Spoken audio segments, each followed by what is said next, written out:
এখানে উপস্থিত আছেন ৬৯ নম্বর ওয়ার্ডে তৃণমূল কংগ্রেসের সভাপতি তথা আমাদের এই হিন্দুস্তান ক্রিশ্চিয়ান ইউনিয়নের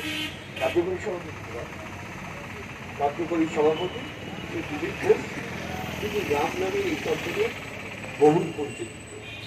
এছাড়া আছে আমাদের রাজ্যসভার সাংসদ তথা সারা ভারত তৃণমূল কংগ্রেসের কোষাধ্যক্ষ শ্রী সুভাষিস চক্রবর্তী, আপনারা এবং আমাদের আইনটি ছিল কলকাতা এবং দক্ষিণ চব্বিশ পরগনার সভাপতি সুভাষিস চক্রবর্তী।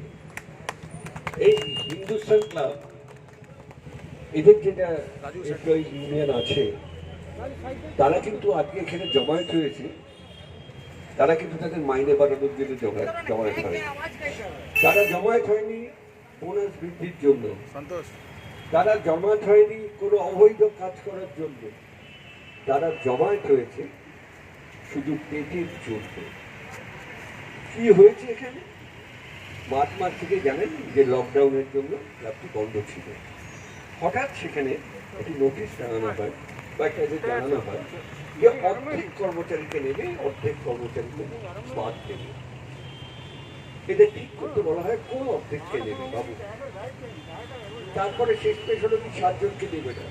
এটা অনেক অনুরোধ অনুরোধ, তারপর কোনো 7 জনকে দেবে না, এটা নাকি মেনে নিতে হবে।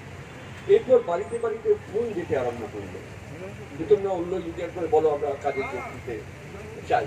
অর্থাৎ এই যে ভ্রাতৃত্ববোধ, কেউ কাজে আমরা যোগ দেবো না, যারা যতক্ষণ না সবাইকে নেওয়া হয় এই ভ্রাতৃত্ববোধটাকে ধরে রাখতে। অর্থাৎ আমরা একটা জিনিস দেখতে পাচ্ছি যে এটা একটা ক্লাব, এটা কিন্তু কিছু, আমি প্রথম দিকে এদের অসুবিধার কথা দিতে যাচ্ছি, এরা কিন্তু কিছু তৈরি করে না বা ট্রেড করে না বা বিক্রি বার্তাও করে না।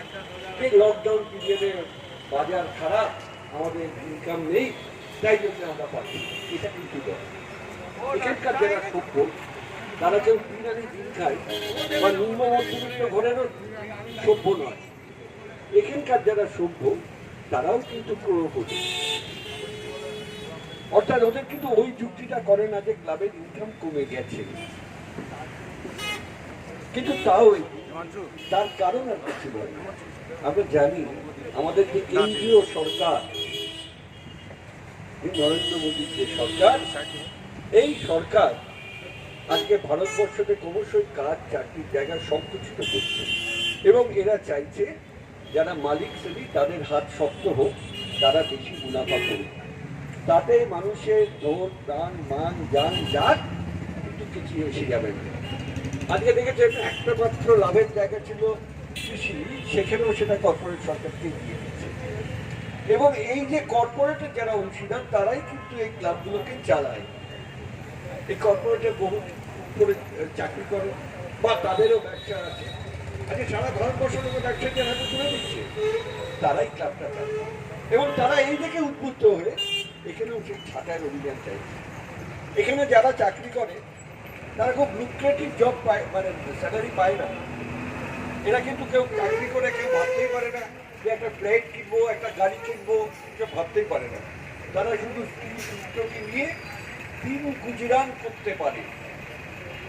আঘাতটা তাদের উপরেই আসছে। সারা ভারতবর্ষ জুড়ে কিন্তু এই শ্রেণীর লোকেদের উপরেই আঘাত আসছে। তাই আপনারা দেখেন পরিযায়ী শ্রমিকদের জন্য কোনো চিন্তা করে না, রাস্তায় পড়ে লোক পড়ে এই ভারতবর্ষে। দেশ ভাগের পর এই জিনিস কোনোদিন ভারতবর্ষ দেখেনি যে হাজার হাজার মানুষ রাস্তায় হেঁটে চলেছে তাদের উদ্দেশ্যে পৌঁছানোর জন্য।